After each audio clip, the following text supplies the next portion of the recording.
મહાઠગ ભૂપેન્દ્રસિંહ ઝાલા કેસમાં સીઆઈડીની તપાસ તેજ. એજન્ટોની ઓફિસના પુરાવાઓ અને દસ્તાવેજો એકત્રિત કરવા માટે તપાસનો ધમધમાટ. સાબરકાંઠામાં 4 તો અરવલ્લીમાં 2 ટીમ કરી રહી છે તપાસ.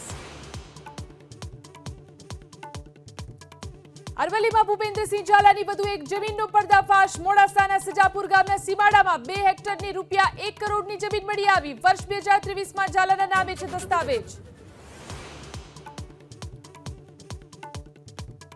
રાજકોટમાં રાશન કાર્ડ કેવાયસીને લઈ અરજદારોનો હોબાળો. વહેલી સવારથી જૂની કલેક્ટર કચેરી બહાર લાગી લોકોની લાઈનો. વારંવાર સર્વર ડાઉનની સમસ્યાથી લોકો પરેશાન.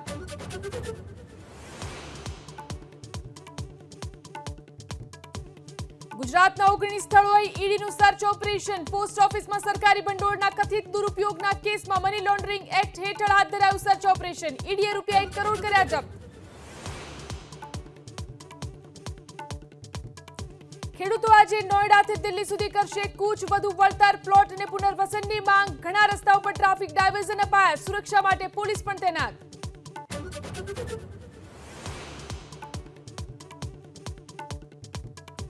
પીએમ ઇન્ટર્નશિપ યોજનાની આજથી થશે શરૂઆત. યુવાનોને ટોપ કંપનીમાં મળશે ઇન્ટર્નશિપની તક. 12 મહિના સુધી ₹5000 અપાશે.